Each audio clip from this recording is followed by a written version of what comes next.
bendecido día de victoria, preciosos reyes amados.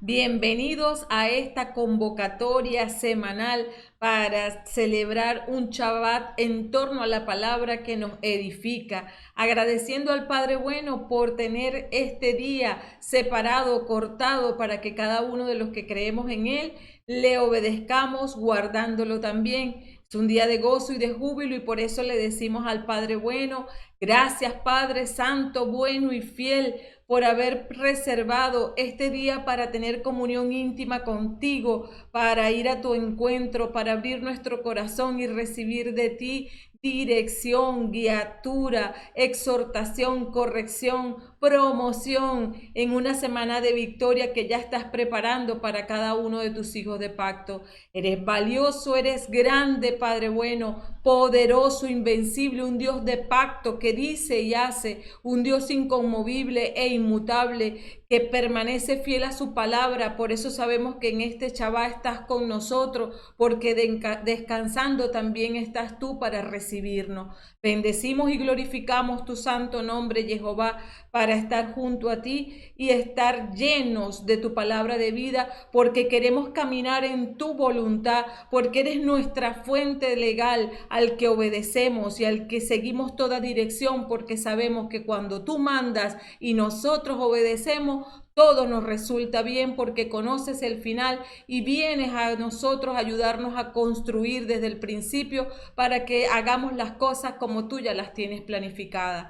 Bendecimos tu nombre, Padre amado, y te decimos llenos de gozo, de alegría, de júbilo de este día esperado, que el Shabbat es nuestra delicia. El Shabbat es nuestra delicia. ¡Feliz Shabbat Shalom! ¡Feliz Shabbat Shalom! Queda aperturado este Shabbat Shalom. Amén, amén y amén. Amén, amén y amén.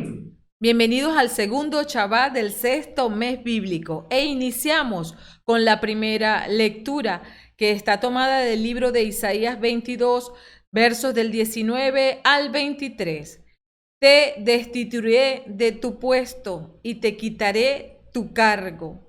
Aquel día llamaré a mi servidor, a Eliaquim, hijo de Hilcías. Le pasaré tu traje, le colocaré tu cinturón y le confiaré tu cargo. Y será un padre para los habitantes de Jerusalén y para la familia de Judá. Pondré en sus manos la llave de la casa de David. Cuando él abra, nadie podrá cerrar, y cuando cierre, nadie podrá abrir. Lo meteré como un clavo en un muro resistente, y su puesto le dará fama a la familia de su padre. Amén. El salmo es el 138 y los versos son del 1 al 2a, el 2bc al 3, el 6 y 8bc.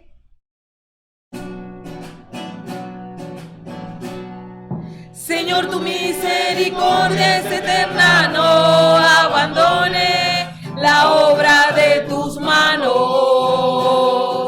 Señor, tu misericordia es eterna, no abandones la obra de tus manos. Señor, tu misericordia es eterna, no abandones la obra de tus manos. Te doy gracias, Señor, de todo corazón. Te cantaré en presencia de los ángeles. Me postraré ante tu santo templo y daré gracias a tu nombre. Señor, tu misericordia es eterna, no abandones la obra de tus manos.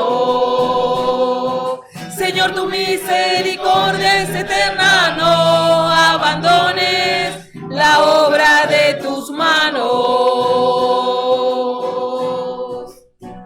Doy gracias a tu nombre por tu amor y tu verdad, pues tu palabra ha superado tu renombre.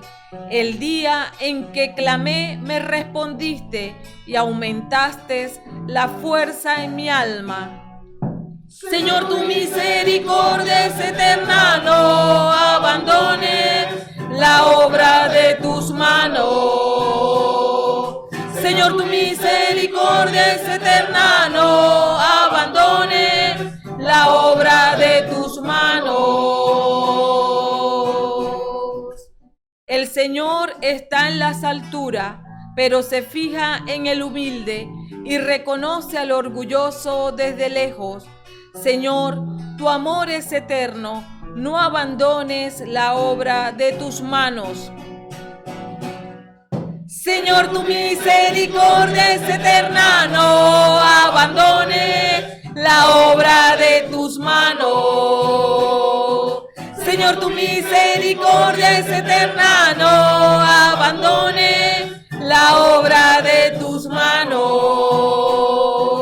Señor, tu misericordia es eterna, no abandones la obra de tus manos.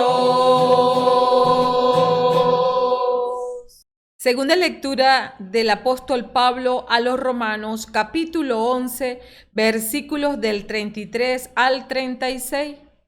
Qué profunda es la riqueza, la sabiduría y la ciencia de Dios. ¿Cómo indagar sus decisiones o reconocer sus caminos? ¿Quién entró jamás en los pensamientos del Señor? ¿A quién llamó para que fuera su consejero? ¿Quién le dio primero para que Dios tenga que devolvérselo? Todo viene de Él, por Él acontece y volverá a Él.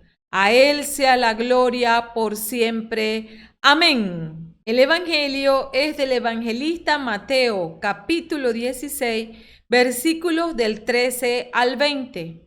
Jesús se fue a la región de Cesarea de Filipo.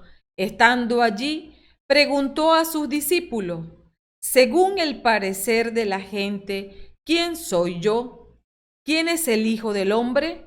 Respondieron: unos dicen que eres Juan el Bautista, otros que eres Elías o Jeremías o alguno de los profetas. Jesús les preguntó: ¿y ustedes, quién dicen que soy yo? Pedro contestó: tú eres el Mesías, el Hijo del Dios vivo.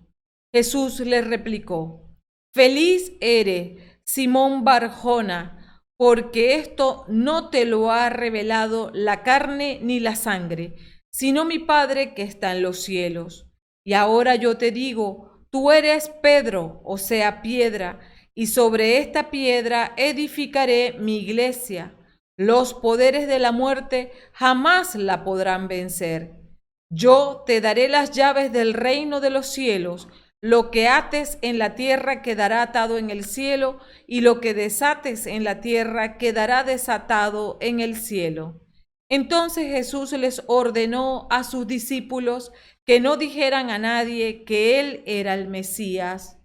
Amén. La ley espiritual está contenida en este capítulo de Mateo 16, en el verso 16. Pedro contestó: tú eres el Mesías, el Hijo del Dios vivo. Y los complementos lo tenemos en Isaías 22, el verso es el 22.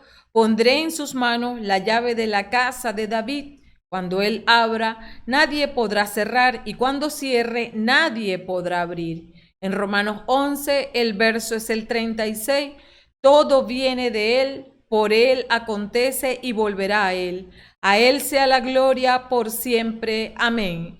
Y en el Salmo 138, los versos son el 2b y 3.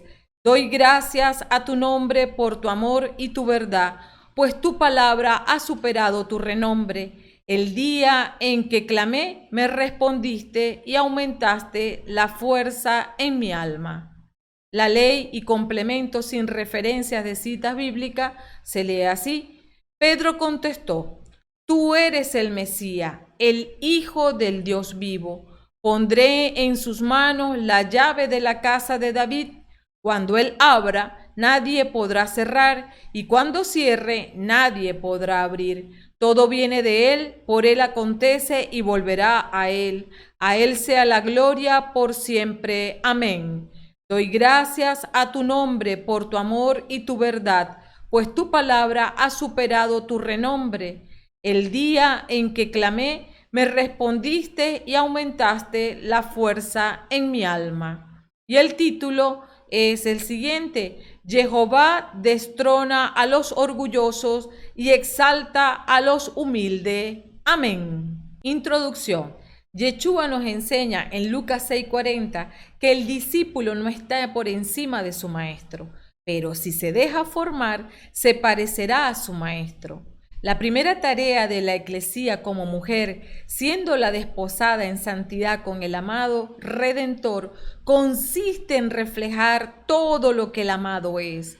Por esta razón, el buen pastor lo dejó claro desde el principio, cuando invitaba a quienes se convertirían a sus discípulos al decirle: sígueme. Lo que quiere decir que el puesto de conductor ya está ocupado. Sabemos más por experiencia que por estudios que los que creen tener la autoridad para corregir a la cabeza tienen serios problemas con sujetarse y por tanto son eclesía de su padre el diablo. Como lo dice Mateo 16:23, entonces él, volviéndose, dijo a Pedro: quítate de delante de mí, Satanás, que eres tropiezo, porque no piensas en las cosas de Dios, sino en las de los hombres. Un humilde es alguien que camina la milla bajo la dirección de su autoridad legal.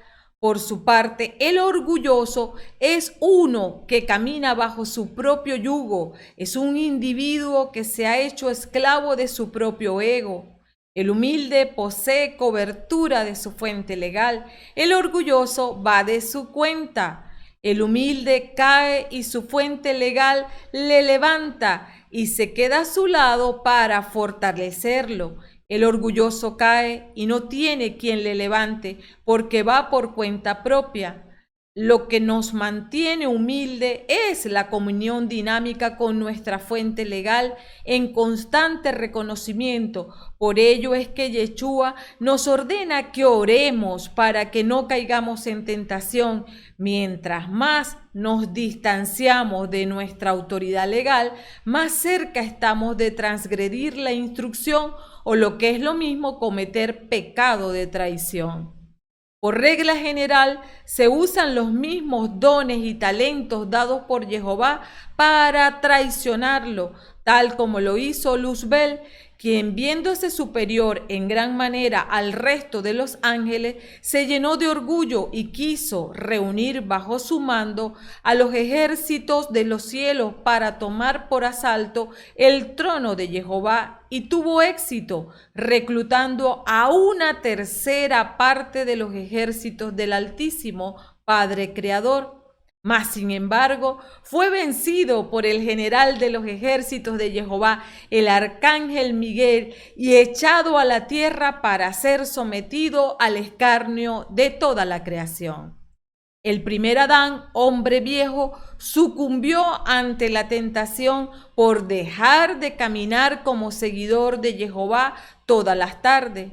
El segundo Adán, Yeshua, el hombre nuevo, no permitió que nada ni nadie, ni ningún gran éxito o fama le impidiese guardar el primer lugar, sus citas divinas todas las noches al iniciar el día, prevaleciendo en vigilia delante del Todopoderoso para ser sostenido por el poder del Altísimo. Yeshua no cometió pecado porque siempre mantuvo una relación de estrecha dependencia con el Padre de los cielos, por lo que se humillaba a diario en su presencia para obtener dirección en todas las cosas. Filipenses 2, del 8 al 11 nos dice: y hallándose en forma de hombre, se humilló él mismo, haciéndose obediente hasta la muerte y muerte de cruz, por lo cual Dios también lo exaltó hasta lo sumo y le confirió el nombre que es sobre todo nombre, para que al nombre de Jesús se doble toda rodilla de los que están en el cielo y en la tierra y debajo de la tierra, y toda lengua confiese que Jesucristo es el Señor, para la gloria de Dios Padre. El evangelista Mateo nos presenta esta semana la poderosa revelación que hace Jehová por boca del apóstol Pedro sobre la identidad de Yeshua cuando pregunta: ¿y ustedes qué dicen quién soy yo? Tú eres el Mesías y el Hijo del Dios vivo. Sobre esta declaración que Yeshua es el Hijo de Jehová, en que reside todo el poder que sustenta toda la eclesía, que actúa solo bajo la autoridad de su amado esposo para liberar, salvar y prosperar. El nombre de Yehoshua o Yeshua Hamashia ben Jehová o Jesucristo el Hijo de Dios o Jesús el Mesías o ungido de Dios es el nombre al que se sujetan todas las cosas y todo lo creado en el mundo visible y también en el invisible. Si el fundamento fuese Pedro, entonces no se utilizaría el nombre de Yeshua en las oraciones, sino el nombre de Pedro, al que los demonios reconocerían como aquel que se le dio poder real, y no es así. Mateo 28 relata que todo el poder en cielo y la tierra fue conferido por la eternidad al nombre de Yeshua Hamashia. Por ello los demonios se sujetan al nombre que es sobre todo nombre. Yeshua obtuvo este mérito por dar cumplimiento fiel a lo que demandaba Jehová de él, al darlo a conocer como el Cordero de Dios que quita el pecado del mundo. Avanzando con la primera lectura, se nos enseña cómo Jehová destrona a los orgullosos, Sebna, y exalta al humilde, Eliaquín, hijo de Hilcía. El primero es un tesorero engreído, lleno de orgullo, quien era un funcionario muy importante en el gobierno del rey Ezequías, que se mandó a tallar un sepulcro lujoso porque anhelaba ser venerado por las generaciones futuras como alguien muy importante, exitoso e influyente sobre el pueblo de Israel. En vez de procurar el rostro de Jehová, sus intereses se volvieron netamente materialistas, abandonando al Dios Altísimo, por lo que Jehová prometió y cumplió que lo iba a degradar como funcionario de Israel. En la segunda lectura encontramos al apóstol Pablo elogiando la sabiduría de Jehová, quien estableció todo para que los humildes alcancen salvación, porque de él, por él y para él existe todo, y quien no refleja, ni multiplica, ni da a luz hijos fieles de Jehová, camina como Sebna, centrado en sí mismo y todo lo que le causa placer, alejándose de tener una relación dinámica y efectiva con Jehová en la persona de Yeshua Hamashia. El ministerio para los gentiles, Pablo elogia el proceder impecable de Jehová. Finalmente, en cuanto al Salmo 138, se invita a todos los fieles a adorar a Jehová por su fidelidad en sostener a salvo la vida del justo que se apega obedientemente a su palabra de vida. En la Biblia de Jerusalén da a todo el Salmo 138 el título de homenaje a aquel que lo sabe todo. Así, preciosos reyes amados, que dispongamos nuestras almas para retener la poderosa semilla de la palabra de Jehová en este Shabbat de delicia hasta dar frutos al 100 por 1 doble. Amén. Iniciamos con el Evangelio tomado de Mateo, capítulo 16, versos del 13 al 20. Diagnóstico. La lectura tiene dos principios fundamentales. El primero es el anuncio de Pedro que dice a Yeshua: tú eres el Mesías, el Hijo del Dios vivo. El segundo es la bendición y habilitación de Pedro. No solamente deja en claro que Yeshua es el Mesías, sino que el contenido de los versículos siguientes, del 21 al 28, fuerzan a los discípulos a entender el mesianismo de Yeshua de una manera distinta. Iniciemos entonces con el verso 13. Jesús se fue a la región de Cesarea de Filipo. Estando allí, preguntó a sus discípulos, según el parecer de la gente, ¿quién soy yo? ¿Quién es el Hijo del Hombre? Cesarea de Filipo está situada en la base suroeste del monte Hermón y al norte del mar de Galilea, a unos 30 kilómetros de él. Sus habitantes eran en su mayoría paganos, adoraban muchos dioses y entre griegos y sirios, especialmente al dios Pan, pero el culto más fuerte estaba dirigido al César, a cuya persona le habían edificado un templo de mármol. Yeshua conocía la hora de su muerte y por eso siempre buscaba lugares alejados de las multitudes para estar a sola con sus 12 discípulos y así prepararlo para que continuaran la obra evangelizadora que él había comenzado. Es así como escoge este lugar gentil para revelarse más completamente a sus discípulos, probablemente por su preocupación por toda la humanidad que después manifestará en la gran comisión de Mateo 28, 19, 20. Más que decirle a los discípulos, su identidad les pide que le digan, según el parecer de la gente, ¿quién soy yo? ¿Quién es el Hijo del Hombre? Hijo del Hombre es el título que Yeshua usa más frecuentemente para identificarse a sí mismo. Usa 80 veces en los evangelios este nombre y traduce la naturaleza humana de Yeshua, Dios encarnado, sin ser asociado con el título de Mesías. Los discípulos responden a Yeshua lo que la gente piensa de quién es él en el verso 14. Unos dicen que eres Juan el Bautista, otro que eres Elías o Jeremías o alguno de los profetas.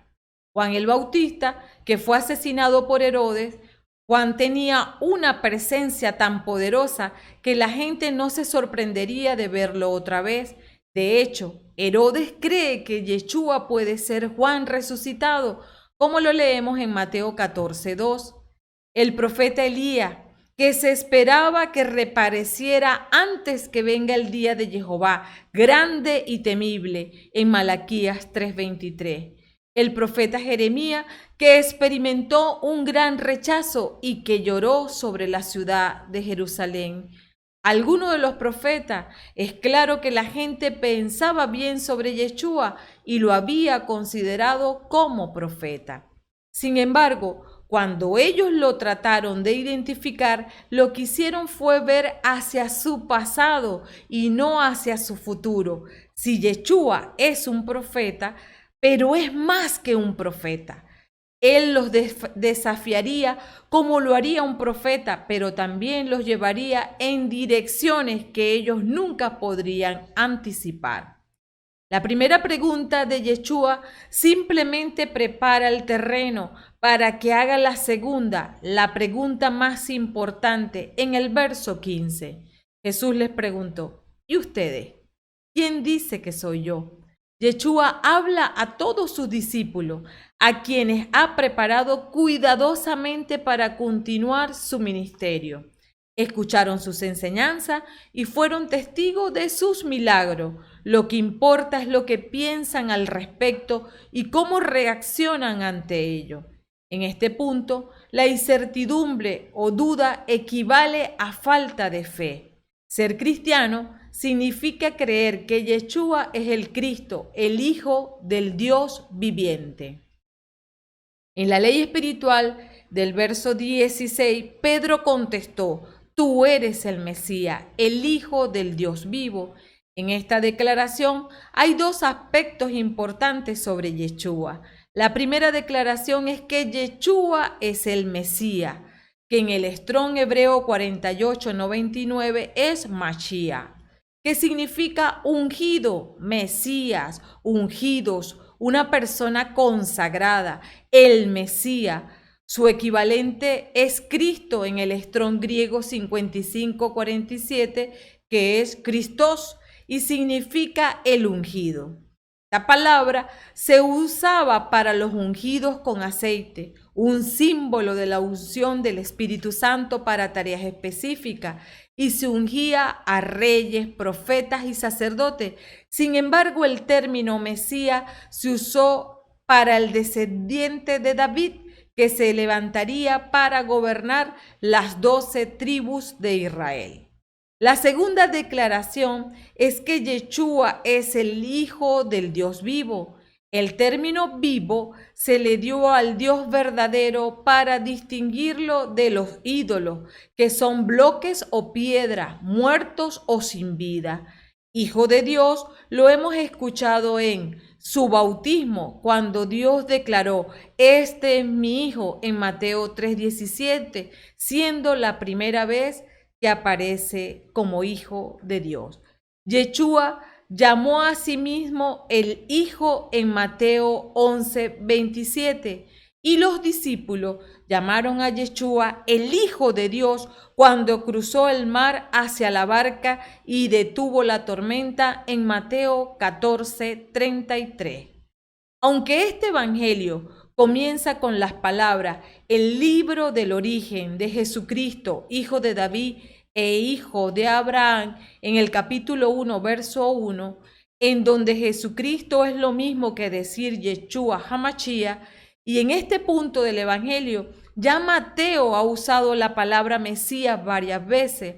La importancia radica ahora que esta es la primera vez que un discípulo reconoce que Yeshua es el Mesías, el Hijo del Dios vivo. Porque una cosa es lo que pensaban los discípulos de quién era Yeshua cuando abandonaron todo para seguirlo, y la comprensión que ahora tienen por tener comunión con él. Yeshua es 100% hombre y al mismo tiempo 100% Dios. Ambas naturalezas están presentes en Yeshua como uno solo. El verso 17, Jesús le replicó: "Feliz eres, Simón Barjona, porque esto no te lo ha revelado la carne ni la sangre, sino mi Padre que está en los cielos". Yeshua lo llama feliz, en griego Macario y en hebreo Echer, porque lo que dijo no fue resultado de conocimiento o razonamiento humano, sino de una revelación de Dios a través de su Santo Espíritu, y es feliz porque Dios revela verdades espirituales que pueden ser entendidas solo por quienes son espirituales, cosa que los carnales no pueden hacer, tal cual lo dice el apóstol Pablo en 1 de Corintios capítulo 2, verso del 13 al 14. Hablamos pues de esto, no con los términos de la sabiduría humana, sino con los que nos enseña el Espíritu, expresando realidades espirituales para quienes son espirituales. El que se queda a nivel de la psicología no acepta las cosas del Espíritu, para él son tontería y no las puede apreciar, pues se necesita una experiencia espiritual. Por eso a tanta gente le cuesta creer que Yeshua es HaMashiach y que es Hijo de Dios. No es algo de lógica, sino de fe. Por tanto, Pedro no debe presumir de lo que acertadamente acaba de contestar, porque lo ha hecho por el auxilio del Espíritu de Dios. Aquí, Simón Barjona es Simón, hijo de Jonás, al mismo tiempo que le da su bendición. En el Evangelio de Juan, el padre de Pedro es identificado como Juan y no como Jonás, en Juan 1:42 y Juan 21:15. Pero en la Biblia Kadosh dice hijo de Juan. Este verso se lee así: Shimeón bar Yohanan, Yeshua le dijo: bendito eres, porque ningún ser humano te reveló esto, sino mi Padre que está en el cielo, lo que probablemente es un problema de traducción. En el verso 18, y ahora yo te digo, tú eres Pedro, o sea, piedra, y sobre esta piedra edificaré mi iglesia. Los poderes de la muerte jamás lo podrán vencer. El Evangelio de Mateo fue escrito originalmente en hebreo. Siendo así, Pedro en el Strong hebreo 63:63 es Peter, primogénito, abriere, primerizo, la que se para o se abre camino. Es el primero de los discípulos en reconocer a Yeshua como el Mesías, el Hijo del Dios vivo. Piedra en el Strong hebreo 69 es Eben, piedra, la piedra. Todos sabemos que la piedra se usa para hacer el fundamento de una edificación. Ahora, nuestras Biblias son traducidas del griego, en donde Pedro en el Strong griego 4074 es Petros y piedra en el Strong griego 4073 es Petra, peña, piedra, peñas, una gran masa de roca, la cual hace referencia a una roca mucho más grande, parecido a una montaña rocosa, como la cima donde estaba ubicada la ciudad de Edom, cuya capital era Petra en griego por esta misma razón. Por tanto, en hebreo Peter es diferente de Eben y en griego Petros es diferente de Petra. Ahora, establecida la diferencia sobre cuál piedra se edifica la iglesia está edificada en la misma declaración de Pedro. Tú eres el Mesías, el Hijo del Dios vivo. Yeshua HaMashiach, el Hijo del Dios vivo, Él es el fundamento de su eclesía. Y bajo este fundamento los apóstoles fundaron la eclesía, como lo vemos en Hechos 4:12. No hay salvación en ningún otro, pues bajo el cielo no se ha dado a los hombres ningún otro nombre por el que debamos ser salvados, siendo esta declaración del propio apóstol Pedro. En Efesios 2, del 19 al 20, así pues, ya no son extranjeros ni huéspedes, sino ciudadanos de la ciudad de los santos. Ustedes son de la casa de Dios, están cimentados en el edificio cuyas bases son los apóstoles y profetas y cuya piedra angular es Cristo Jesús. Continúa este verso 18, y sobre esta piedra edificaré mi iglesia, los poderes de la muerte jamás la podrán vencer. Yeshua es quien edifica la iglesia que le pertenece a él, por eso la llama mi iglesia, y los apóstoles tienen la función de contribuir en su edificación, haciendo discípulos de Yeshua HaMashiach en cumplimiento de la gran comisión. El apóstol Pablo lo describe claramente en 1 Corintios 3, versos del 9 al 10. Nosotros trabajamos con Dios y para Él, y ustedes son el campo de Dios y la construcción de Dios. Yo puse los cimientos como buen arquitecto, pues recibí ese talento de Dios y otro construye encima. Cada uno, sin embargo, se pregunte cómo construye encima, pues nadie puede cambiar la base, ya está puesta y es Cristo Jesús. Iglesia, en el Strong griego 1577 es eclesía. Significa iglesia, iglesias, congregación, un conjunto, una congregación. Propiamente las personas llamadas desde el mundo a formar el místico cuerpo de Cristo, es decir, el cuerpo universal de creyentes a quienes Dios llama fuera del mundo y a su reino eterno. Por tanto, se refiere no a un edificio físico, sino a la congregación o asamblea de personas espirituales que han salido del mundo, carne y demonio para ingresar al reino de Jehová. Efesios 5:23, el hombre es cabeza de la mujer, como Cristo es cabeza de la iglesia, cuerpo suyo del cual es asimismo Salvador. Yeshua es el fundamento de la eclesía y nada ni nadie podrá contra ella, porque eso Dios lo engrandeció y le dio el nombre que está sobre todo nombre, para que al nombre de Jesús se doble toda rodilla en los cielos, en la tierra y entre los muertos, y toda lengua proclame que Cristo Jesús es el Señor, para gloria de Dios Padre, como lo leemos en Filipenses 2 del 9 al 11. El verso 19 dice así: yo te daré las llaves del reino de los cielos, lo que ates en la tierra quedará atado en el cielo, y lo que desates en la tierra quedará desatado en el cielo. Esta frase tiene su raíz en Isaías 22:22, pondré en sus manos de Eliaquim la llave de la casa de David. Cuando él abra, nadie podrá cerrar, y cuando cierre, nadie podrá abrir. Así, Eliaquim se convierte en el mayordomo de la casa, responsable de abrir la casa en la mañana y cerrarla en la noche, y controlar el acceso a la presencia real. A Pedro se le da la autoridad de abrir las puertas para que el mensaje del Evangelio se predicara y a través de la fe muchos entrasen en el reino de los cielos. Esto se ve claramente en el libro de Hechos de los Apóstoles, donde abrió puertas a los judíos en Hechos 2 del 5 al 41, para 3.000 personas el día del Pentecostés que acogieron la palabra de Pedro y se bautizaron, uniéndose a ello.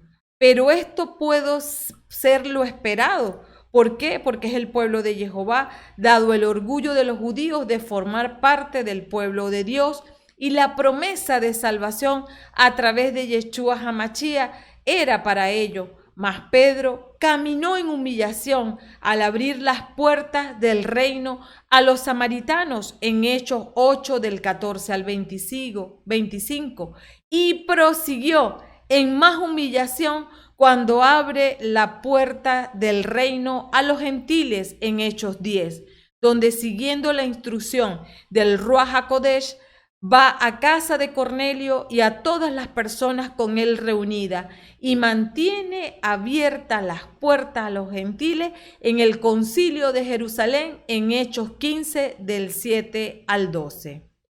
Finaliza el verso 19 con: y lo que desates en la tierra quedará desatado en el cielo. En el lenguaje rabínico, ligar y desatar o cerrar y desatar eran sinónimos de prohibir y permitir. Es así como desatar implica la autoridad para controlar las entradas en la eclesía, excluir o admitir, basado en el cumplimiento con las reglas doctrinales y éticas. Aquí se designa a Pedro como la persona que hará las decisiones difíciles con respecto a la doctrina y conducta.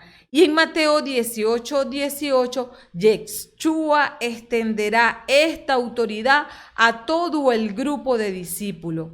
Yo les digo, todo lo que aten en la tierra lo mantendrán atado en el cielo, y todo lo que desaten en la tierra lo mantendrán desatado el cielo, garantizando así la santidad de la eclesía, como el apóstol Pablo lo dice en 1 Corintios 5 del 12 al 13. Yo no tengo por qué juzgar a los que están afuera, pero no son ustedes quienes deben juzgar a los que están dentro.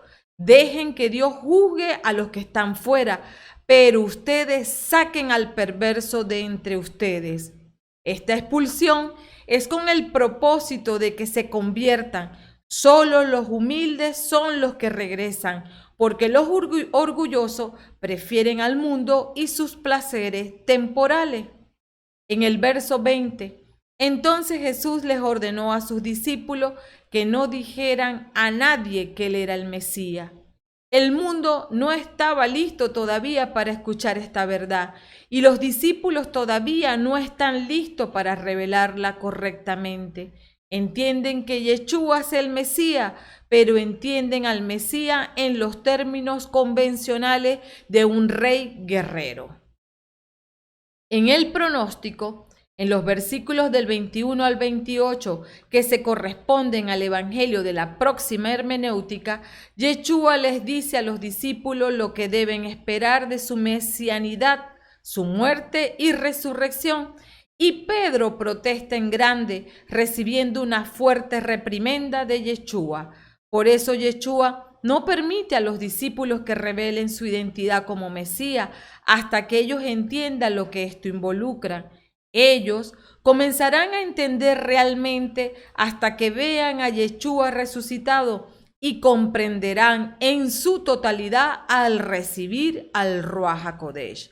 En el capítulo 19, versos del 16 al 30, frente al joven rico, Yeshua dice a sus discípulos: en verdad les digo El que es rico entrará muy difícilmente en el reino de los cielos. El rico es autosuficiente, orgulloso, que camina de su cuenta, bajo su propia autoridad. Al escuchar esta declaración de Yeshua, Pedro tomó la palabra y dijo: ya ves que nosotros lo hemos dejado todo para seguirte. ¿Qué recibiremos? Yeshua contestó: a ustedes que me han seguido. Dicho de otra manera, ustedes que son humildes porque caminan bajo mi autoridad, tienen mi cobertura porque soy su fuente legal. Yo les digo, cuando todo comience nuevamente y el Hijo del Hombre se siente en su trono de gloria, ustedes también se sentarán en 12 tronos para juzgar a las 12 tribus de Israel. Y todo el que haya dejado casas, hermanos, hermanas, padre, madre, hijos o propiedades por causa de mi nombre, recibirá 100 veces más y tendrá por herencia la vida eterna. Muchos que ahora son primeros serán últimos y otros que ahora son últimos serán primeros. En el capítulo 20, versos del 1 al 16, en la parábola de los trabajadores de la viña, los que llegaron primero a trabajar y recibieron la misma paga de los últimos, protestaron contra el dueño, siendo que éste no fue injusto, pues pagó lo acordado, lo que revela que son unos orgullosos que no se sujetan a nadie y por eso se atreven a hacer juicio de la autoridad. Yeshua finaliza diciendo: así sucederá, los últimos serán primero y los primeros serán últimos. En el capítulo 23, 12, porque el que se pone por encima será humillado y el que se rebaja será puesto por alto, mostrando que Jehová destrona a los orgullosos y exalta a los humildes. En el capítulo 25 del 31 al 46 habla de la parucía y el juicio final, donde habrá separación entre las ovejas que son comparables con los humildes e irán a tomar posesión del reino y los chivos que son comparables con los orgullosos que van al fuego eterno. En el control del pronóstico, recordemos que lo que nos hace humilde es mantenernos en comunión con quien es nuestra fuente legal, para caminar bajo su autoridad, obteniendo su cobertura, donde hay provisión espiritual y material, encontrando además quien nos levante y fortalezca en la caída. El distanciamiento de la fuente legal nos lleva a caminar bajo nuestro propio yugo, desestimando su palabra al punto de no obedecerla. Y he aquí que la manifestación más evidente del orgullo es la desobediencia, que nos lleva a transgredir la instrucción y caer en pecado. Por ello, debemos llenarnos del logo para familiarizarnos con lo que dice nuestra autoridad legal y obedecerle, caminando así bajo el estándar de su palabra. Orar para aumentar día a día la comunión con quien es nuestra cabeza, Yeshua HaMashiach. Meditar sobre la grandeza de Jehová Dios, reconociendo al mismo tiempo nuestra propia nulidad en comparación a Él. Reconocer a Yeshua como nuestra cabeza y que separados de Él nada podemos hacer. Considerar a los demás superiores a uno mismo, siguiendo el consejo del apóstol Pablo a los Filipenses 2, versículo 3. No hagan nada por rivalidad o vanagloria, que cada uno tenga la humildad de creer que los otros son mejores que él mismo. Amén. Prosiguiendo con la primera lectura, recuerden que está tomada de Isaías 22, versos del 19 al 23. Diagnóstico. La primera lectura está contenida en la primera sección del libro de Isaías, que trata sobre el castigo y purificación del pecado, que comprende los capítulos del 1 al 39. Este capítulo 22 contiene dos profecías. La primera, la profecía acerca de Jerusalén, que va de los versos 1 al 14, y la segunda profecía contra el funcionario encargado del palacio, que va de los versos del 15 al 25, siendo esta segunda parte de donde está tomada la lectura de hoy. Para iniciar el estudio de esta lectura es necesario situarnos en el contexto, y para ello vamos a estudiar los versos del 15 al 18, aunque no están contenidos en la lectura de hoy. Versos del 15 al 16. Así habla el Señor Jehová de los ejércitos. Anda a ver a ese funcionario llamado Sebna, que es administrador del palacio, y que se está haciendo un sepulcro en el cerro, una bóveda tallada en roca viva, que tiene tú aquí, o quién eres tú aquí para que te mandes a hacer un sepulcro así. El nombre Sebna en el Strong hebreo 7644 es Shebna, que significa literalmente crecimiento o desarrollo. En sentido figurado, también se interpreta como exageración o engrandecimiento, lo que se ajusta muy bien a Sebna, a quien va dirigida esta segunda profecía. Era un importante funcionario de la corte real del rey Ezequías. Es descrito como el administrador del palacio, probablemente uno a cargo de las finanzas del gobierno, el equivalente a un ministro de Hacienda o de Finanza, lo que representa un cargo de mucha confianza. Sebna se hizo construir un sepulcro en el cerro, una bóveda tallada en roca viva, lo que para la época representaba una sepultura de gente adinerada. Quería ser recordado por generaciones. Sebna parece no haber sido judío, sino un extranjero. El nombre de su padre no se da, por lo cual se supone que él no tenía raíces en Judá. Además, por el reproche de ¿qué tienes tú aquí? ¿O quién eres tú aquí para que te mandes a hacer un sepulcro así? Jehová reprende a Sebna por el engrandecimiento en su corazón. Había abandonado la humildad. Seguramente llegó a pensar que las bendiciones en su vida eran producto de su propio esfuerzo o ingenio. Tuvo que ser el profeta Isaías quien le llevara este mensaje, ya que seguramente también había abandonado su comunión con Dios, ya no buscaba su rostro y permitió que el engaño de la riqueza nublara su entendimiento. La palabra nos advierte sobre esta situación y nos recuerda que Dios conoce nuestros pensamientos en Jeremías 17 del 9 al 10. En los versos 17 al 18, el Señor te va a arrojar muy lejos como lo hace un hombre robusto. Te agarrará con fuerza, te hará rodar como una pelota y te arrojará a una tierra inmensa. Allá morirás. Allá pararán los carros que eran tu gloria y serás la vergüenza del palacio de tu Señor. Se muestra la sentencia de Jehová sobre Sebna. Sería deportado, llevado como esclavo a una tierra lejana. Y esto fue irónico porque él iba a morir y ser sepultado en un país extranjero, lejos del sepulcro que se había preparado. Todo por deshonrar a Jehová, quien le bendijo.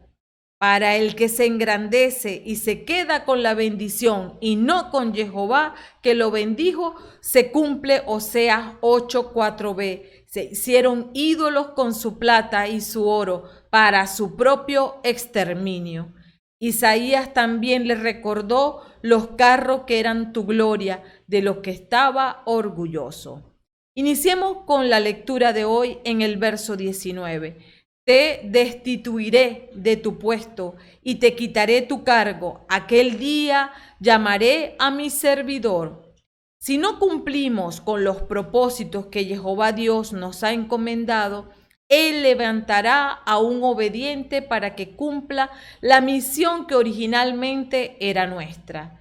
Es así como Sebna fue destituido a la luz de todo el reino de Ezequías de su puesto. Esto es comparable con la destitución del orgulloso rey Saúl, quien se apartó y no obedeció las órdenes de Jehová, quien le retiró su espíritu, y es reemplazado por un humilde pastor de ovejas, David, y el espíritu de Jehová se apoderó de él. En 1 Samuel capítulos 15 y capítulo 16. Esto demuestra que Jehová destrona a los orgullosos y exalta a los humildes. Jehová quita, pero no deja la vacante vacía. Veamos esto en los versos 20. A Eliaquín, hijo de Hilcía, le pasaré tu traje. El nombre Eliaquín en el Strong hebreo 471 es Eliakim, Dios establece, Dios de la crianza, y puede interpretarse como Dios establece el crecimiento. Eliaquín es lo opuesto a Sebna desde el mismo significado de su nombre. Sebna, uno que camina bajo su propio yugo, es un individuo que se ha hecho esclavo de su propio ego, es un orgulloso que cae y no tiene quien le levante porque va por cuenta propia. Eliaquín camina bajo la dirección de su autoridad legal, por eso Dios lo establece, es un humilde que tiene la cobertura de su fuente legal. En este verso, le pasaré tu traje, traduce que Jehová quita el oficio y la autoridad del orgulloso Sebna y se los da al humilde Eliaquín. Es un traje que refleja su posición. En el verso 21, le colocaré tu cinturón y le confiaré tu cargo, y será un padre para los habitantes de Jerusalén y para la familia de Judá. El cinturón tiene varias connotaciones. Ceñido es señal de fortaleza y resistencia. Además, en él se podía recoger la túnica como señal de estar preparado para realizar algún oficio o para el combate. En él se podían colgar una espada o cuchillo, siendo símbolo de la autoridad que Jehová ponía sobre él. En la armadura de Dios de Efesios 6:14 dice que tomemos la verdad como cinturón, siendo la palabra la que nos da propósito, autoridad y prepara para el combate espiritual. Este verso finaliza, y será un padre para los habitantes de Jerusalén y para la familia de Judá. Traduce que será para Jerusalén y Judá fuente de provisión. Realizará su gestión de administrador del palacio en beneficio del pueblo y no de él.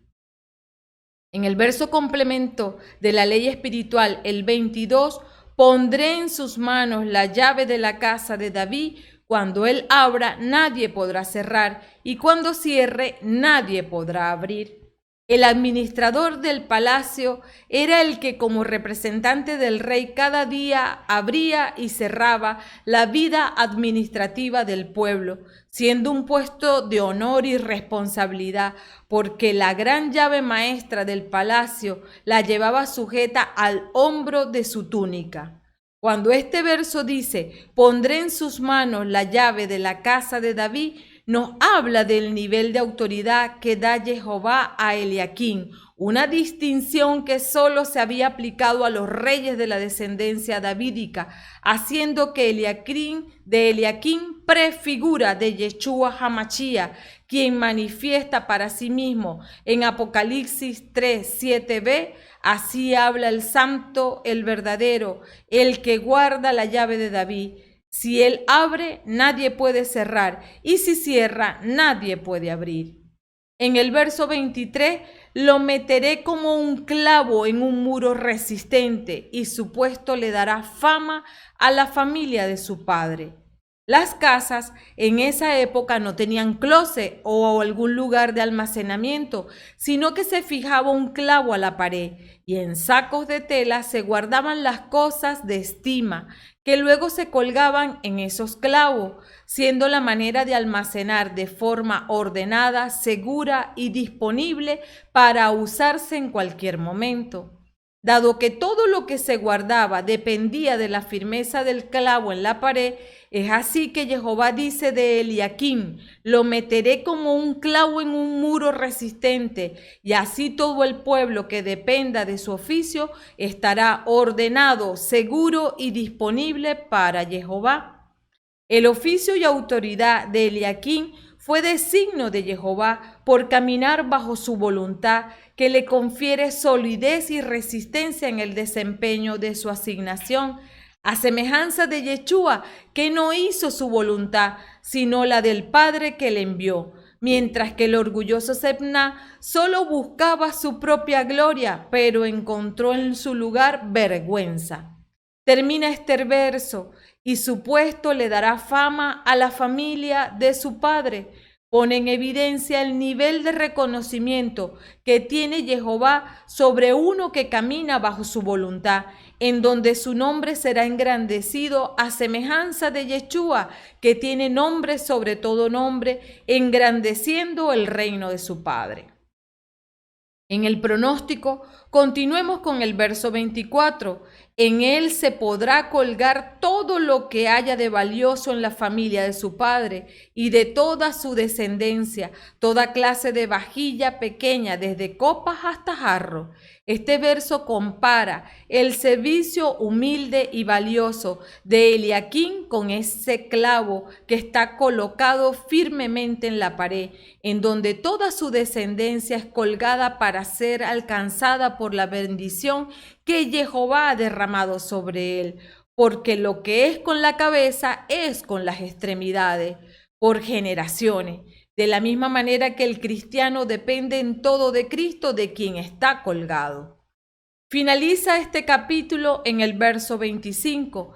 En ese día cederá el clavo que estaba clavado firmemente en su lugar, y será arrancado y se caerá, y todas las cosas que de él estaban colgadas se romperán, lo afirma el Señor Todopoderoso.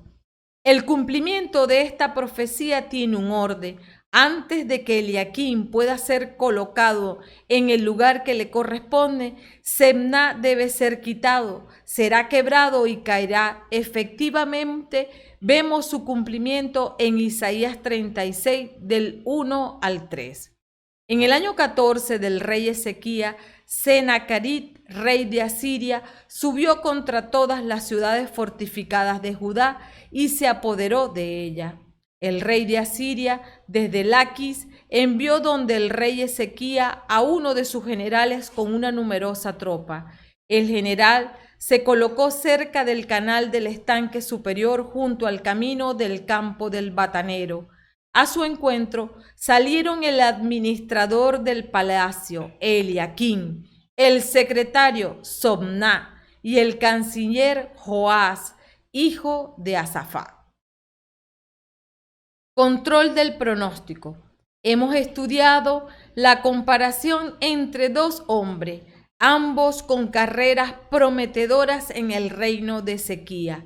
Uno de ellos, lleno de orgullo, decidió confiar en sí mismo y en sus posesiones materiales, mientras que el otro, lleno de humildad, decidió cumplir la voluntad de Jehová con su vida, su familia y el trabajo. Y es quien recibió la bendición de Jehová, que no añade tristeza. Por eso debemos recordar, primero, Jehová puede otorgarnos bendiciones espirituales y materiales hasta que sobreabunde, pero todo eso es sostenible y heredable solo si en humillación perseveramos en una vida de comunión íntima con Él, a través de su logo y rema, a la que tenemos acceso por el amado Yeshua HaMashiach y bajo el auxilio del Ruach HaKodesh, que nos capacita para desarrollar carácter para el Shema. De lo contrario, estas bendiciones serán piedra de tropiezo que pueden hacernos orgullosos y desviarnos de la vida eterna. Segundo, el nivel de autoridad y bendición que Jehová puede otorgar a la cabeza de un país, de un negocio o empresa, de un ministerio, de una familia, es directamente proporcional a caminar bajo su autoridad, dependiendo completamente de su voluntad, viviendo como lo determina el reino. Tercero, no puede caer ni perecer el alma que en emuná cuelga de Yeshua HaMashiach, quien abre la puerta que lleva a la vida eterna ante el humilde y que ningún hombre puede cerrar. Pero los orgullosos que desprecian la salvación en Yeshua encontrará que cuando Él cierre la puerta, nadie la podrá abrir, como en Mateo 25:10. Mientras fueron a comprar el aceite, llegó el novio. Las que estaban listas entraron con Él a la fiesta de las bodas y se cerró la puerta. Cuarto, finalmente recordemos el consejo del apóstol Pablo en 1 Corintios 10:12. Así pues, el que cree estar firme, tenga cuidado de no caer. Amén. Avanzamos a la segunda lectura, tomada de la carta a los Romanos, capítulo 11, versos del 33 al 36. Diagnóstico. El capítulo 11 de Romanos está dividido en 3 partes. La primera, un resto de Israel se ha salvado, de los versos del 1 al 10. La segunda, la salvación de los no judíos, de los versos del 11 al 24. Y la tercera, la salvación final de Israel, en los versos del 25 al 36. La lectura de hoy está contenida en esta última parte. Pablo está concluyendo la exposición doctrinal de los primeros 11 capítulos de esta carta a los romanos y se queda asombrado ante la misericordia de Jehová Dios revelada hacia los judíos y gentiles.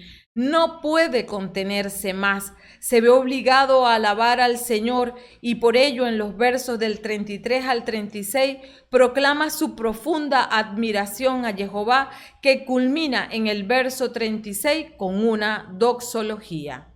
En el verso 33 dice así: qué profunda es la riqueza, la sabiduría y la ciencia de Dios.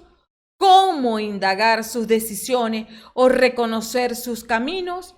Si no entendemos muchos de los designios de Jehová, no es porque no haya una explicación, es solo que no podemos comprender su sabiduría y sus planes, porque nosotros somos seres finitos, limitados, y Jehová es omnipotente, tiene poder sin límite e inagotable.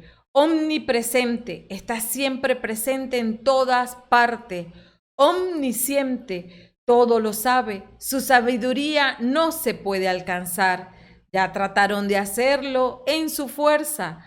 Adán y Eva en Génesis 3, cuando comieron del árbol del conocimiento del bien y del mal y las consecuencias de heredar el pecado a la humanidad.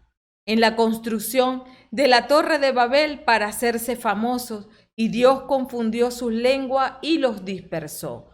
Todo el que ha intentado alcanzar la sabiduría de Dios o querer ser como Dios fracasó, porque es inalcanzable, como lo dice Job 11, versos del 7 al 9. ¿Crees que puedes penetrar en los misterios de Dios y llegar hasta lo más profundo de su ser?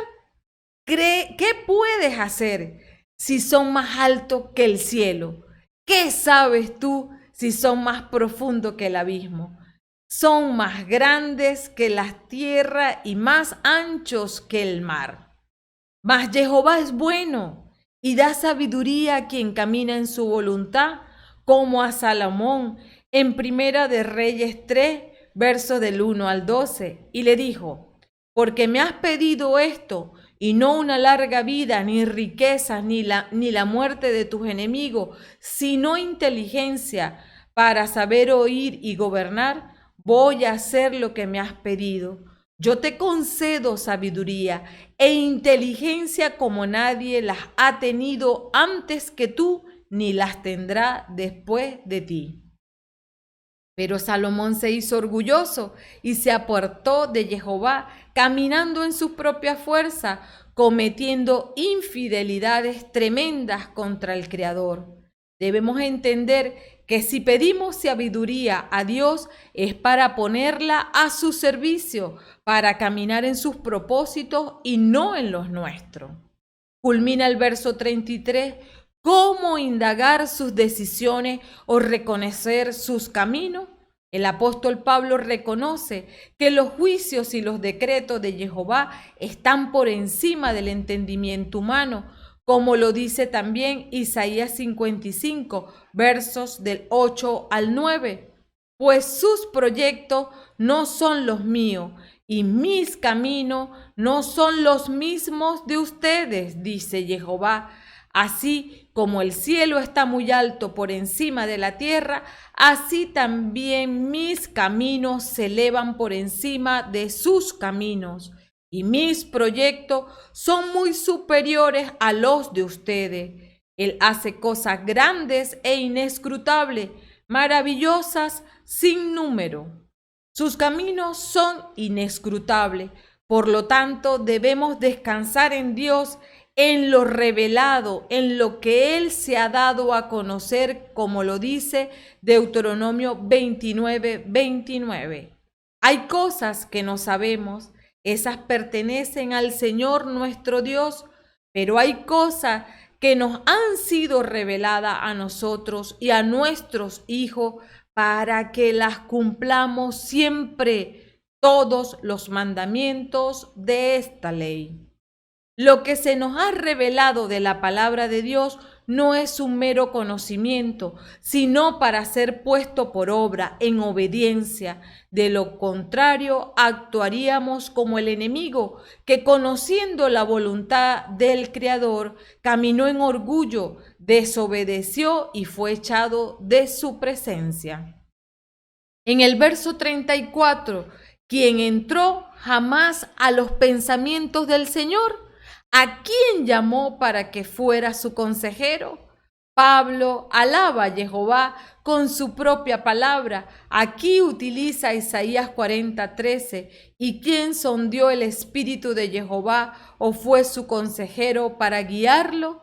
Y se refiere a la sabiduría y el conocimiento de Dios con que hizo el mundo, de modo que en comparación con él y su sabiduría, todos los hombres son como nada. Nadie puede saber lo que Dios hará. Nadie puede conocer los pensamientos de Jehová.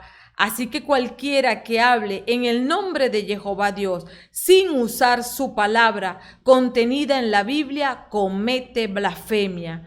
Y ya que no podemos entrar en sus pensamientos, para eso tenemos su palabra revelada, porque lo que Dios quiso que se conociera para ser obedecido está todo escrito allí.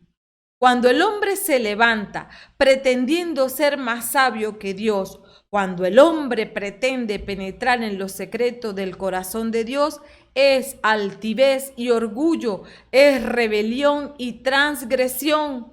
Aún los piadosos son tentados a caer en esta trampa. Por ello hay que orar, reconociendo la grandeza y voluntad de Jehová. Y así como la arcilla no manda al alfarero, tampoco debemos mandar a Jehová en nuestras oraciones, pues es el creador de todo cuanto hay y exista. Mientras más reconocemos su poder, majestad y señorío, más humildes somos. Verso 35. ¿Quién le dio primero para que Dios tenga que devolvérselo? Aquí Pablo cita Job 35:7. Si eres justo, ¿qué le das o qué recibe él de tus manos? Si alguien hubiera estado en una posición de dar primero a Dios, entonces Dios sería su deudor y Dios le tendría que dar al menos una explicación.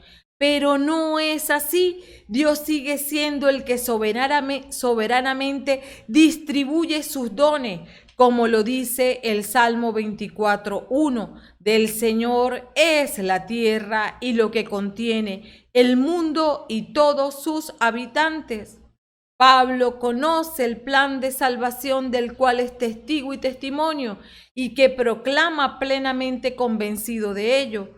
Por ello, su admiración al Creador es inmensa, Por eso sabe que nadie puede presentar el menor reclamo o insistir en el menor derecho ante Dios para ser justificado, pues que cuando Él justifica es una declaración de pura misericordia, hecha tanto a los israelitas como al impío. Allí no hay mérito, no hay reclamo, hay solamente la insondable bondad de Dios que no tiene explicación para nuestra mente. Por ello, nuestro lugar no es cuestionar a Jehová Dios, sino adorarlo. En el complemento de la ley espiritual, que es el verso 36 de esta lectura, todo viene de Él. Por Él acontece y volverá a Él sea la gloria por siempre. Amén. Este verso es una doxología, un término que deriva del griego doxa, que significa gloria y se refiere a una dedicación de alabanza al Padre, Espíritu Santo y al Hijo, es decir, es una forma de alabanza a Dios en palabra, especialmente por su obra de creación y redención. Esta doxología va dirigida a Dios por la majestad, grandeza y sabiduría de su plan revelado en los versículos del 1 al 32 de este capítulo 11, que motivaron al apóstol Pablo a estallar en una expresión espontánea de alabanza. En la primera parte del verso se distinguen tres partes. La primera, todo viene de Él. Todo proviene de Dios. Esto significa que todas las cosas que existen son obra de Dios. Deuteronomio 10:14 nos dice: mira a Jehová tu Dios. Pertenecen los cielos y visibles e invisibles, la tierra y cuanto hay en ella. Nuestras vidas, talentos y recursos y todo lo que disfrutamos en este mundo son regalo de Dios. No existe nada que no pase por las manos de Jehová, las manos de aquel que es amor, de aquel que es nuestro Redentor. Por eso, con toda confianza podemos decir Romanos 8:28 al 29. También sabemos que Dios dispone todas las cosas para bien de los que lo aman, a quienes Él ha escogido y llamado, a los que de antemano conoció, también los predestinó a ser como su Hijo y semejantes a Él, a fin de que sea el primogénito en medio de numerosos hermanos. Segundo, por Él acontece, todas las cosas son por Él. Todo lo que ha sido creado tiene un propósito y una razón de ser, que es glorificar a Jehová, en reconocimiento de lo cual nosotros también diremos: gloria a Jehová, Dios por los siglos de los siglos. Gloria a Jehová, nuestro Creador y Redentor, que nos ha rescatado de la perdición y la muerte y nos ha transferido a su reino a través de su Hijo amado, Yeshua HaMashiach. El propósito y la razón de ser de todas las cosas son establecidos por Dios. Todo lo que podemos ofrecer a Dios debe ser con la intención de honrarlo y de exaltar su nombre, como el propio Pablo escribió en 1 Corintios 10:31. Por lo tanto, ya coman, beban o hagan lo que sea, háganlo todo para la gloria de Dios. Tercero, volverá a Él. Todas las cosas son para Él. Todo lo que existe tiene un propósito eterno que ha sido establecido por Dios. Por ello, toda la creación está destinada a glorificar a Jehová. Es para su placer que nosotros fuimos creados y encontramos nuestra plenitud al traerle gloria y honor.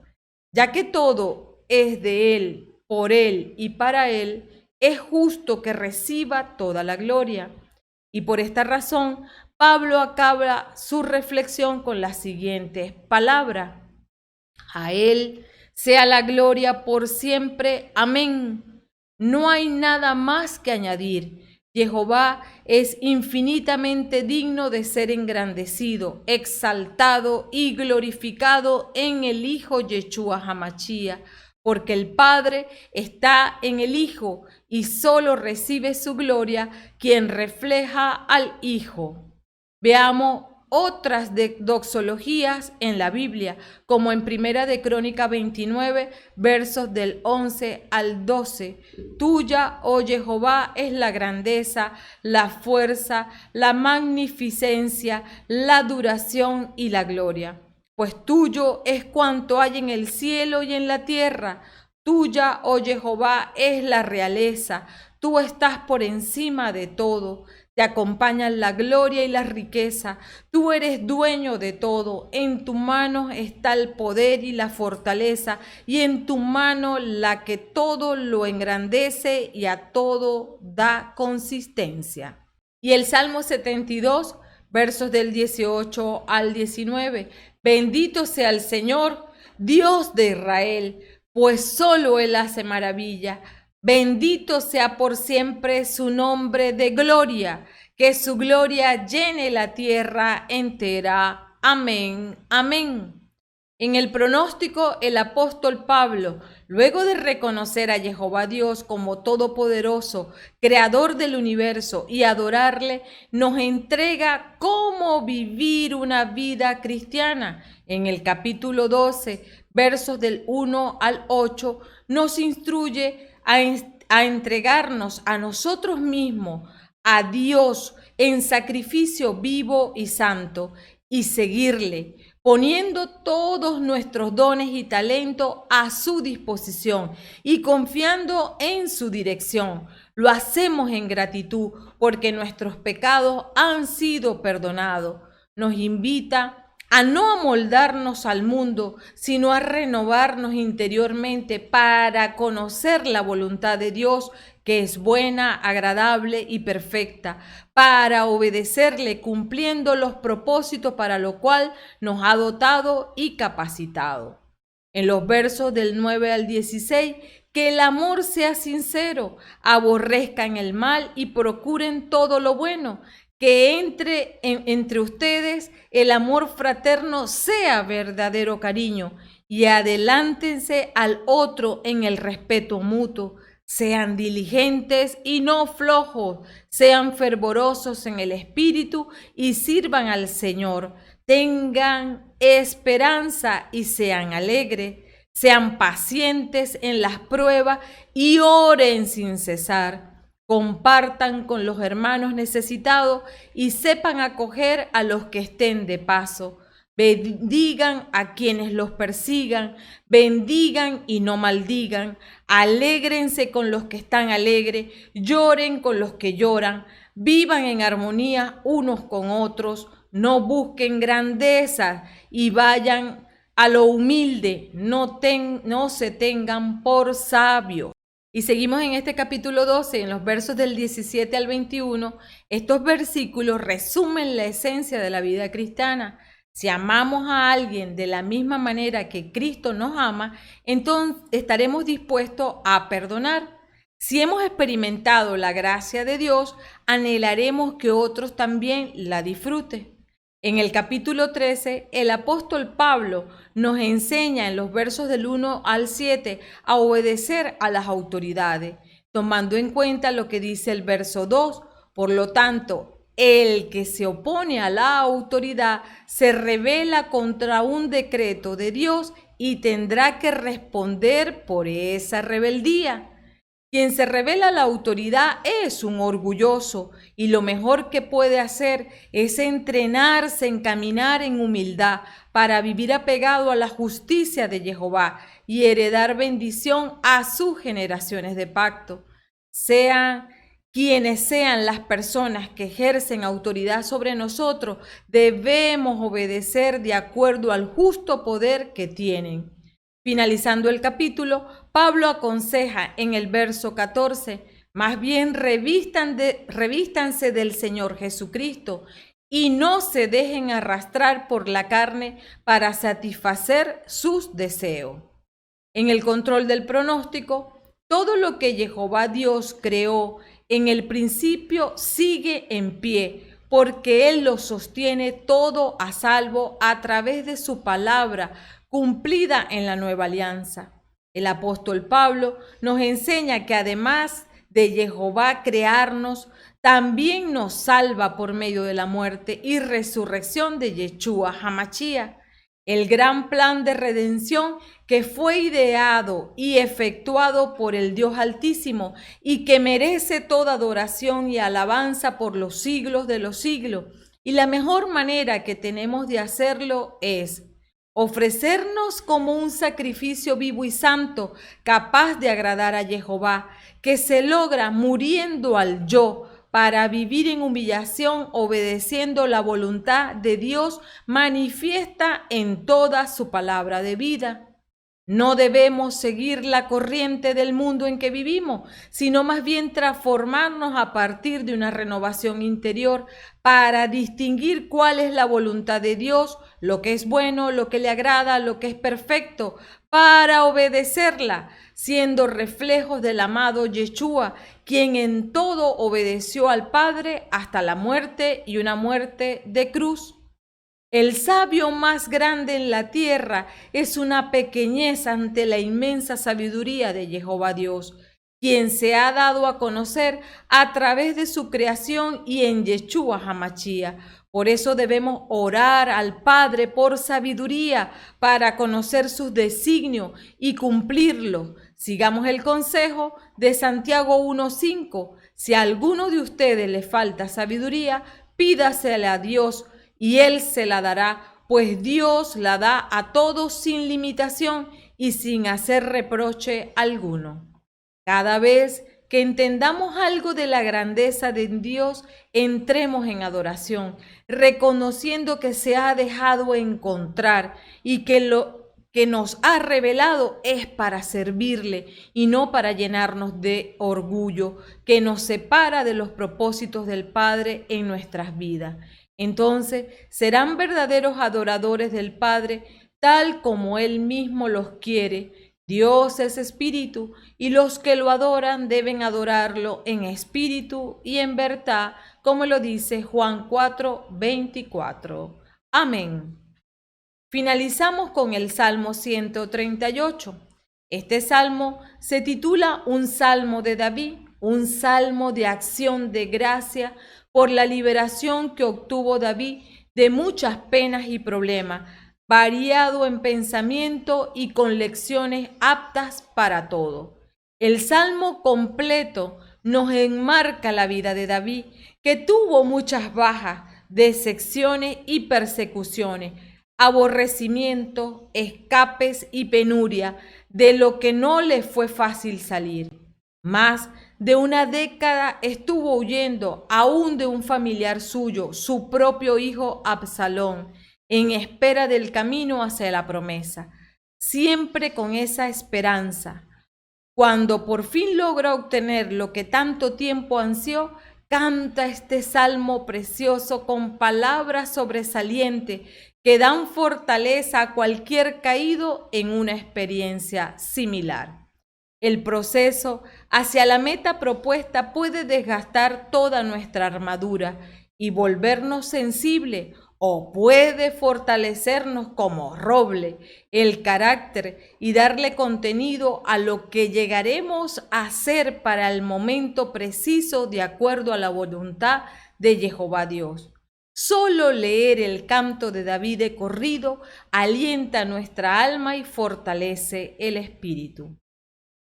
En los versos 1 al 2a, te doy gracias, Señor, de todo corazón.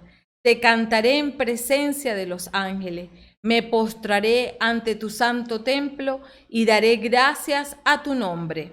David empieza esta canción con una valiente declaración que él no se contendrá por nada en su alabanza a Jehová Dios. Lo hará con todo su ser, con todo su corazón.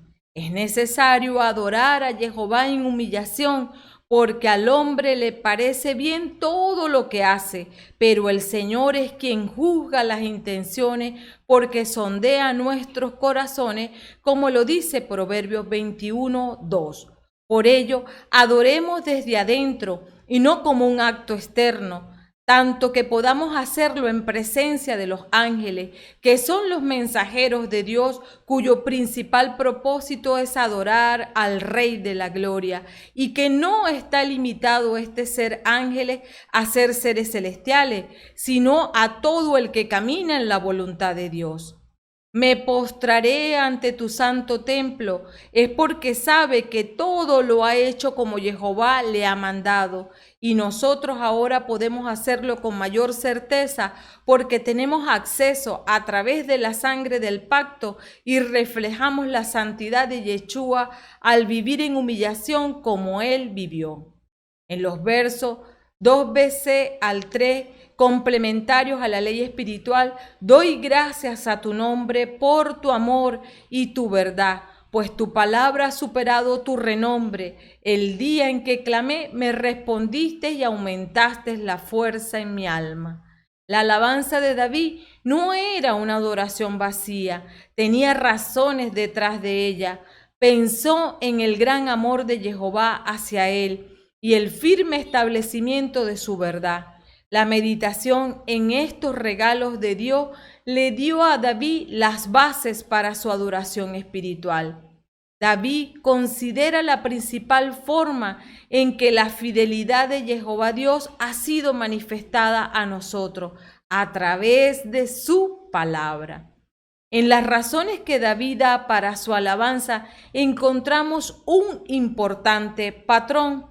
Primero, alabó a Jehová Dios por quien es Él, un Dios de amor y verdad. Después, alabó a Jehová Dios por su revelación, su palabra, magnificada por encima de su nombre. Y luego alabó a Jehová Dios por lo que Él había hecho, la respuesta del Altísimo a David en sus momentos de crisis.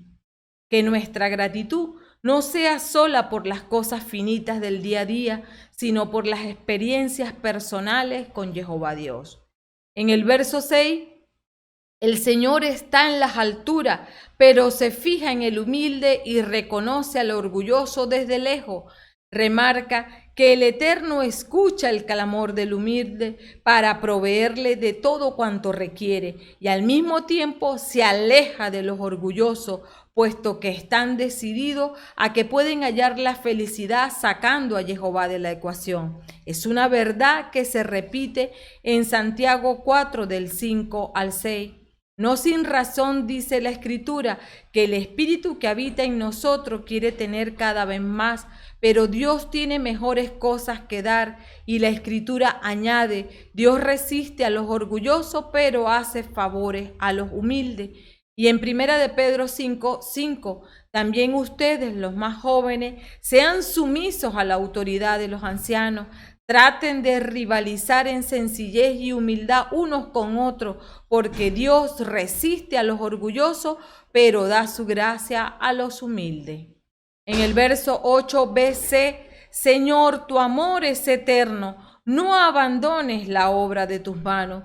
Declaración de confianza de David. Él sabía que Jehová Dios tenía un plan para cumplir su propósito.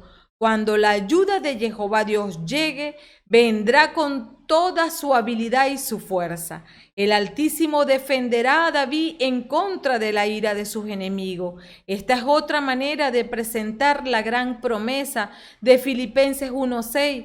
Y si Dios empezó tan buen trabajo en ustedes, estoy seguro de que lo continuará hasta concluirlo el día de Cristo Jesús. Con confianza en la eterna misericordia de Jehová Dios, David sabía que Dios nunca lo olvidaría. Él pertenecía a Dios por creación y redención, y así debemos tener nuestra confianza en Jehová cada uno de nosotros. Amén. Conclusión. El humilde es uno que se sujeta no a cualquiera, sino a su fuente legal de autoridad, a quien tiene en alta estima para obedecerle. Reconoce la palabra de Dios como la verdad a la cual se sujeta mansamente, movido en el temor de Dios. Por ello, la primera lección que todo ser humano debe aprender es que no vive para sí mismo, sino que fue creado bajo una relación de dependencia a la voluntad de su cabeza, al igual que Yeshua, quien nos da por testimonio que su bebida y comida es hacer la voluntad del Padre Jehová. Quien no se sujeta a su autoridad legal es un orgulloso que solo obedece a sus propios pensamientos y a su perverso corazón desconectados del Creador. Estamos llamados a ser dulos de Jehová, a Yeshua Hamashia, es decir, esclavos por amor, reconociéndolo como el Mesías, el Hijo del Dios vivo, y ser altares vivos por llevar una vida sacrificial para ejecutar los dictámenes del Creador. Amemos la palabra de Jehová y obedezcamos las enseñanzas de Yeshua Hamashia, para que apartados de todo orgullo vivamos en humildad, en comunión con el Eterno, disfrutando de su bendición de generación en generación. Adoremos a diario en medio de la oración al Padre bueno Jehová, por quien es el creador y dueño de todo lo que hay y cuanto existe. Y Él derramará su cobertura espiritual y material a nuestras vidas hasta que sobre y abunde, porque solo hay victoria en Yeshua Hamashia. Amén, amén y amén. Preciosos reyes amados, hemos llegado al final de esta hermenéutica y ahora es propicio orar por todos aquellos diezmadores, ofrendadores y colaboradores que a través de la inversión de su finanza hacen posible la grabación de este tipo de estudio. Por eso le digo al Padre en esta oración: Padre Santo, bueno y fiel, derrama sobre cada uno de quienes vienen trayendo ofrendas para sostener este ministerio y llevar la palabra libre de contaminación a las naciones, una medida grande y remecida que retribuya todo lo que han invertido en tu reino. Padre Santo, sé tú quien des una doble unción del poder de tu Santo Espíritu para que ellos, llenos de poder, amor y dominio propio, sean sujetos a tu divina voluntad y camine como tú lo has determinado en un principio y que para ello lo has traído a cada uno a la existencia. Sé tú, Padre Santo y bien, bueno y fiel, quien los conduzcas por la senda estrecha para que permanezcan en santidad hasta que logren la conquista de la vida eterna cuando Yeshua Hamashia vuelva. Bendícelos de manera sobrenatural como clan único del diseño original que tú tienes en su palabra para el matrimonio. Llénalos de salud, llénalos de prosperidad sobrenatural y extravagante hasta que Yeshua Hamashia vuelva y que se convierta en herencia de sus generaciones de pacto. Amén, amén y amén.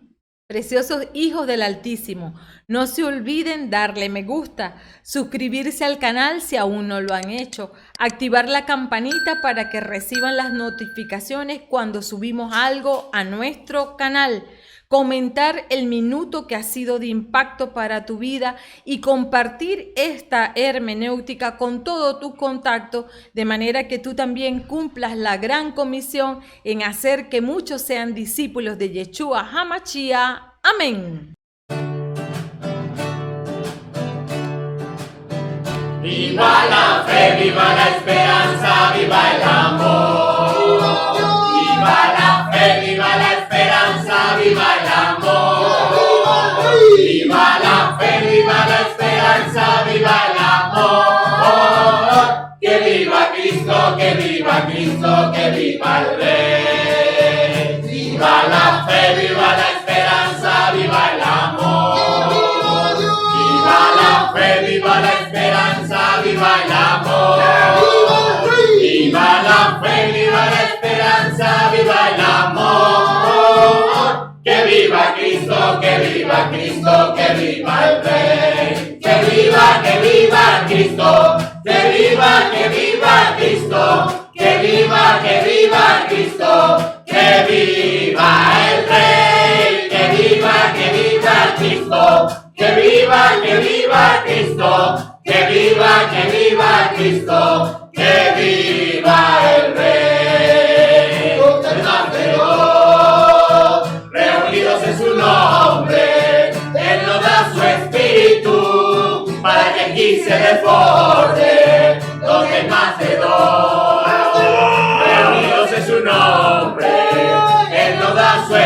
Espíritu para que aquí se desborde. Por eso, mi hermano, con mucho poder al Señor